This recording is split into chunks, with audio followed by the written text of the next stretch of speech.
Cream વગર, માવા વગર એકદમ ક્રીમી, ટેસ્ટી, માવેદાર અને મલાઈદાર એકદમ નવી કેન્ડીની રેસીપી. હેલો ફ્રેન્ડ્સ, તમારું સ્વાગત છે ઘરનું જ કિચનમાં.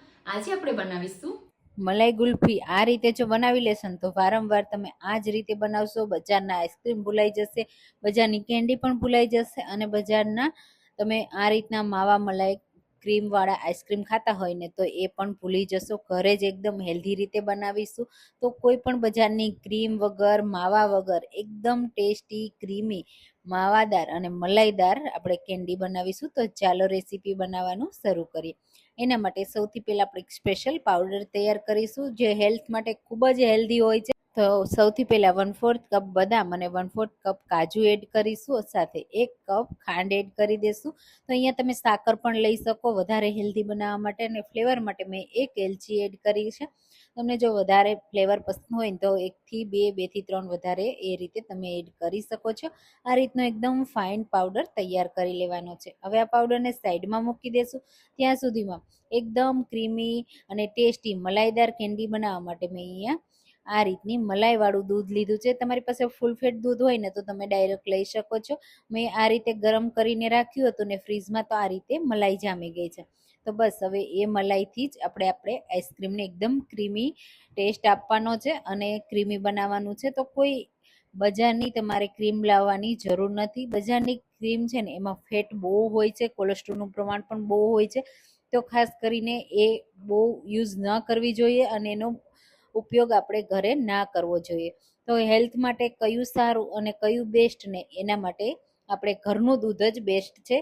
તો એનો જ યુઝ કરી અને ઘરે જ આવી રીતે કેન્ડી, કુલ્ફી બધું સેટ કરી અને બાળકોથી લઈ પરિવારને બધાને ખવડાવશો તો પરિવાર પણ હેલ્ધી રહેશે અને હેલ્ધી પણ ખાશો અને ટેસ્ટી પણ બનશે. તો આ રીતે આપણે મલાઈ અને દૂધને સારી રીતે મિક્સ કરી દીધું.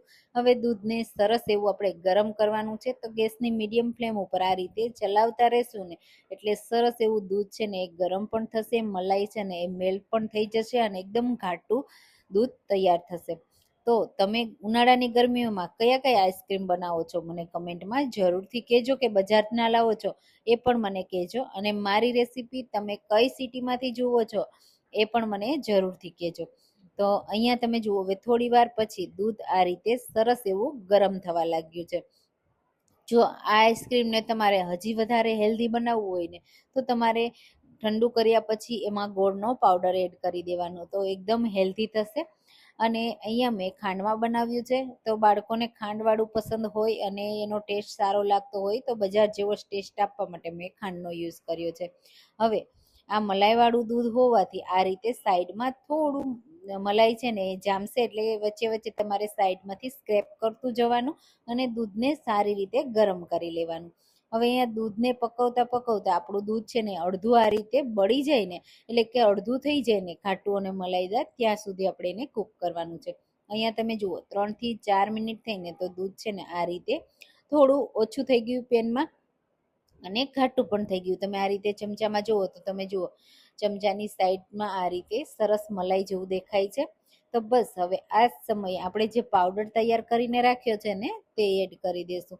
એના લીધે એકદમ ક્રીમી, ઘાટો, મલાઈદાર આપણું આ મિક્સર તૈયાર થશે, સાથે હેલ્ધી પણ થશે.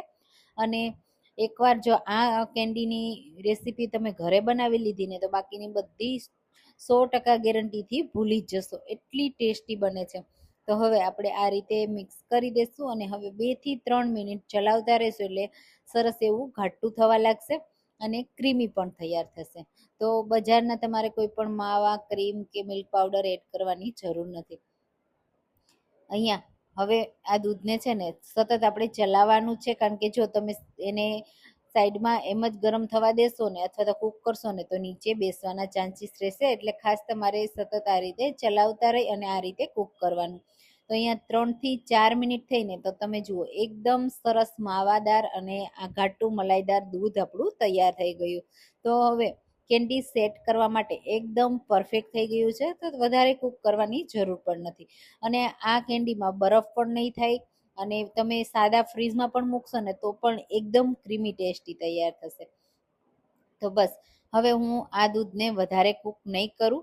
બસ આટલું દૂધ કૂક થઈ જાય ને એટલે હું ગેસની ફ્લેમ બંધ કરી દઈશ અને આપણે એને નીચે ઉતારી લેશું. તો ગરમ હોય ને તો આપણે આ રીતે કપડાની મદદથી નીચે ઉતારી અને 5 મિનિટ માટે મેં એને ઠંડુ કરી લીધું. તો એકદમ ઠંડુ થયા પછી તમે જુઓ કેટલું ઘાટું અને મલાઈદાર તૈયાર થઈ ગયું. તો ઠંડુ થયા પછી તમે ચમચાની પાછળની સાઈડ જુઓ ને તો તમે જુઓ એક આ રીતનું કોટિંગ આવે છે. એકદમ ઘાટું થયું ને. હવે એને સેટ કરવા માટે કોઈ પણ વાસણમાં તમે સેટ કરી શકો. મારી પાસે આ રીતનું એક મોલ્ડ છે, તો હું એમાં એડ કરું છું. ગ્લાસ લઈ લેવાનો, પેપર કપ લઈ લેવાનું, જેમાં તમને અનુકૂળ પડે ને એમાં તમે સેટ કરી શકો છો. કેન્ડી મોલ્ડમાં પણ તમે સેટ કરીને બાળકોને આપો ને તો કેન્ડીની કેન્ડી બની જાય અને એકદમ સરસ ક્રીમી આઈસ્ક્રીમ પણ તૈયાર થઈ જાય. તો આ રીતે આપણે ગ્લાસમાં પણ ભરી લેશું અને એક મેં પેપર કપ પણ ભર્યો છે. હવે ઉપરથી સરસ એવું આપણે પેક કરી દેવાનું, તો એમાં કોઈ પણ આઈસ ક્રિસ્ટલ નહીં બને. તો આ રીતે ફોઇલ પેપર મારી પાસે છે, તો મેં ફોઇલ પેપરમાં કવર કર્યું છે. જો એ ન હોય ને તો તમે કાગળ રાખી અને એને પણ ફોઇલથી આ રીતે ફોઇલની જેમ જ કવર કરી શકો છો, તો પણ સરસ રીતે સેટ થઈ જશે. અને બેકિંગ પેપર હોય તો એ રીતે પણ તમે કરી શકો છો. આ રીતે બધું સરસ એવું કવર કર્યા પછી આપણે એક રાત માટે ફ્રીઝમાં રાખી દેશું. એક જ રાતમાં સરસ એવું આઈસ્ક્રીમ આપણું તૈયાર થઈ જશે. અને આ રીતે ગ્લાસ અને પેપર કપને પણ રાખી દેશું. તો એક રાત પછી તમે જુઓ એકદમ પરફેક્ટ સેટ થઈ ગયું. ઉપર આ રીતે આઈસ ક્રિસ્ટલ થયા પણ અંદર તો બિલકુલ નહીં થાય. હું તમને ખોલીને બતાવું, જોતા જ ખબર પડી જશે. એકદમ ક્રીમી મલાઈદાર માવાદાર આપણું આ માવા મલાઈ આઈસ્ક્રીમ તૈયાર થઈ ગયું છે. તમે જુઓ એમાં બિલકુલ આઈસ ક્રિસ્ટલ નથી થયા. ઉપરથી થોડા આપણે ડ્રાયફ્રૂટથી ગાર્નિશ કરીશું, એનાથી બહુ સરસ એવો લુક પણ આવશે અને ટેસ્ટ પણ આવશે. કાજુની કતરણ, પિસ્તાની કતરણ અને રોઝ પેટલથી હું અહીંયા ગાર્નિશ કરું છું. એનાથી લુક બહુ સરસ આવશે, જોતાં જ ખાવાનું મન થઈ જશે. અને તમે આ એકવાર જુઓ, હું તમને બતાવું કેટલું માવાદાર ક્રીમી મલાઈદાર બન્યું છે ને. તો બજારના આઈસ્ક્રીમને તો ટક્કર મારી જ દેશે. તમે આ રીતે ઘરે એકવાર જરૂરથી ટ્રાય કરજો. અને આ રેસીપી કેવી લાગી ને મને કમેન્ટમાં જરૂરથી કહેજો. રેસીપી ગમી હોય ને તો લાઈક કરજો, શેર કરજો અને મારી ચેનલને સબસ્ક્રાઈબ કરવાનું બિલકુલ ભૂલતા નહીં. ચાલો ફરી મળીશું નવી રેસીપી સાથે. Thank you.